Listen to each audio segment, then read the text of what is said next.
Sementara Nasdem, terus PKS dan Demokrat Anies AHY. Atau paling tidak yang sudah mengerucut itu untuk calon RI satunya Pak Anies. Iya. Ya, Pak Anies Rashid Baswedan.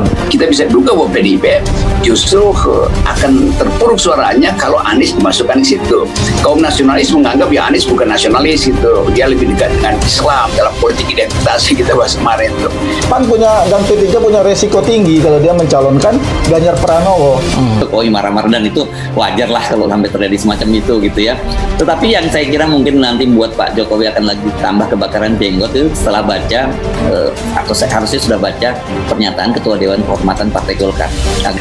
Karena kita tahu bahwa sebetulnya grassroots di bawah bukan hanya Golkar, PAN, P3 itu kalau kita tanya pada orang-orang yang ada di sekeliling kita yang mereka memilih Golkar tempo hari, siapa capres pilihannya? Ya Anies Baswedan. Karena secara teori berat gitu PAN dan P3 ini akan dapat efek ekor jas dari Ganjar Pranowo karena beda ideologi, beda partai. Yang satu partai hijau, yang satu partai merah. Bahwa akhirnya mungkin dianggap yang paling potensial untuk dibujuk itu Nasdem karena Anies ada di situ. Tapi Anies sendiri juga merasa untuk maju sebagai calon presiden di pemilu. Luar biasa, dia Ketua Dewan Kehormatan DPP Partai Golkar, Ketua Dewan Kehormatan ya. Tapi ya Dewan Kehormatan doang. Jakarta, CNN Indonesia, Ketua Dewan Kehormatan DPP Partai Golkar Akbar Tanjung mengaku mendukung Gubernur DKI Jakarta Anies Baswedan. ya kalau Pak Akbar Tanjung udah turun gunung, Pak SBY udah turun gunung, itu artinya senioritas sudah bicara tuh.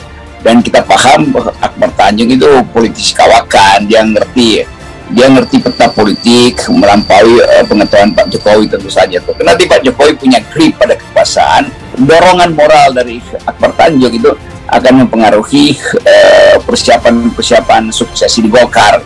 Selain itu, Akbar Tanjung dikenal sebagai Ketua Umum HMI ya, Himpunan Mahasiswa Islam, dan kiprahnya luar biasa, termasuk senior HMI yang dihormati Akbar Tanjung. Semua orang panggilnya Bang Akbar Tanjung. Maka kemudian kita tanya, ada nggak pengaruhnya ini bagi gerbong-gerbong yang ada?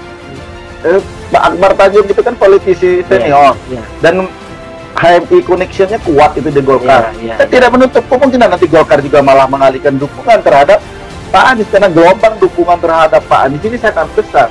Maka ketakutan dari pihak oligarki, elit politik tertentu dengan menunggangi KPK untuk mengkriminalisasi Pak Anies. Mau bagaimanapun juga rakyat tidak percaya. Kan begitu kita membacanya tuh. Nanti pasti akan ada, kalau Pak Yusuf Kala kelas tuh cara dia mengusulkan Anies tuh dengan gayanya dia. Anda bisa bayangkan nggak kalau ada pertemuan suatu organisasi, ya contohnya HMI itu, kemudian ada calon HMI terus mengatakan, jangan pilih calon ini, pilih yang lain. Bisa nggak? Anda bisa bayangkan? Bisa ngamuk seluruh ruangan tuh. Pastilah saya ingin mengatakan pilihlah, itu kan pertemuan internal. Tapi kalau gerbongnya itu adalah gerbong HMI, rasanya nggak sulit, karena Anies Baswedan pun sesungguhnya dari HMI dia. In general HMI, masa akar rumput barangkali cenderung akan melihat Anies. Mungkin sekali Golkar satu waktu akan mengatakan oke, kami deklarasi Anies Baswedan, lalu berubah relasi antara Pak Surya Paloh dengan KPK. Kira-kira begitu yang orang ingin lihat kan. Nah di situ Pak Jokowi diuji tuh kemana arah Pak Jokowi itu. Tentu Pak Jokowi juga paham, pasti beliau dapat banyak info tentang Kasakusuk KIB, tentang ada yang bertamu malam-malam misalnya untuk rapat-rapat strategis. Jadi keadaan kita itu dibuat seolah-olah ini drama Hitchcock gitu.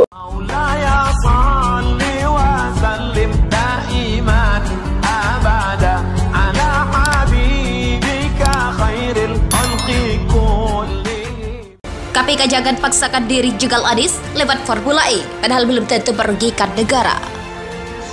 Komisi Pemberantasan Korupsi KPK diminta untuk tidak memaksakan diri untuk menjegal Anies Baswedan melalui Formula E, pasalnya Gubernur DKI Jakarta itu tidak terbukti merugikan negara dalam ajang Formula E. Hal tersebut disampaikan mantan Wakil KPK, Saud Situmorang dalam diskusi bertajuk Membantu Pemulihan Ekonomi, Proses Hukum dan Konspirasi Politik menuju 2024 pada Sabtu 8 Oktober. Formula E ini merugikan negara atau tidak? Ini kan belum terbukti Anies melakukan itu, ujarnya. Apalagi lanjut Saud Situmorang, Badan Pengawas Keuangan atau BPK sudah melaporkan bahwa tidak ada kerugian negara dalam dugaan korupsi Formula E itu. Selain itu, kata Saud Situmorang, Anies Baswedan juga tidak bisa dijerat dengan pasal yang disangkakan. Karenanya, ketika ingin kasus tersebut selesai, KPK terlebih dahulu mencari pasal yang pas dikenakan Anies Baswedan dalam dugaan korupsi Formula E. Sebelumnya KPK, Ali Fikri menegaskan kasus dugaan Formula E terkait di DKI Jakarta masih beberapa tahap dalam penyelidikan. Dengan demikian, KPK belum menetapkan satu pun tersangka dalam kasus tersebut. Ali menuturkan KPK masih terus mengumpulkan informasi yang diperlukan dalam kasus ini. Salah satunya KPK telah memanggil Gubernur DKI Jakarta Anies Baswedan untuk dimintai keterangan. Ia mengatakan dalam setiap penerangan perkara informasi yang didapat nantinya akan dibawa ke forum ekspos, kemudian gelar perkara untuk mendapatkan saran dan masukan dari seluruh pihak yang mengikuti forum itu. Ali menegaskan pembahasan dalam forum dilakukan secara konstruktif dan terbuka, di mana semua peserta ekspos punya kesempatan yang sama untuk menyampaikan analisis dan pandangannya. Sehingga dengan sistem dan proses yang terbuka tersebut, penanganan perkara di KPK dipastikan tidak bisa diatur atas apa keinginan pihak-pihak tertentu saja, kata Ali. KPK jangan paksakan diri jegal Anies lewat Formula E, padahal belum tentu merugikan negara. Komisi Pemberantasan Korupsi KPK diminta untuk tidak memaksakan diri untuk menjegal Anies Baswedan melalui Formula E, pasalnya Gubernur DKI Jakarta itu tidak terbukti merugikan negara dalam ajang Formula E. Hal tersebut disampaikan mantan Wakil KPK, Saud Situmorang dalam diskusi bertajuk Membantu Pemulihan Ekonomi, Proses Hukum dan Konspirasi Politik menuju 2024 pada Sabtu 8 Oktober. Formula E ini merugikan negara atau tidak? Ini kan belum terbukti Anies melakukan itu, ujarnya. Apalagi lanjut Saud Situmorang, Badan Pengawas Keuangan atau BPK sudah melaporkan bahwa tidak ada kerugian negara dalam dugaan korupsi Formula E itu. Selain itu, kata Saud Situmorang, Anies Baswedan juga tidak bisa dijerat dengan pasal yang disangkakan. Karenanya, ketika ingin kasus tersebut selesai, KPK terlebih dahulu mencari pasal yang pas dikenakan Anies Baswedan dalam dugaan korupsi Formula E. Sebelumnya KPK, Ali Fikri menegaskan kasus dugaan Formula E terkait di DKI Jakarta masih beberapa tahap dalam penyelidikan. Dengan demikian, KPK belum menetapkan satu pun tersangka dalam kasus tersebut. Ali menuturkan KPK masih terus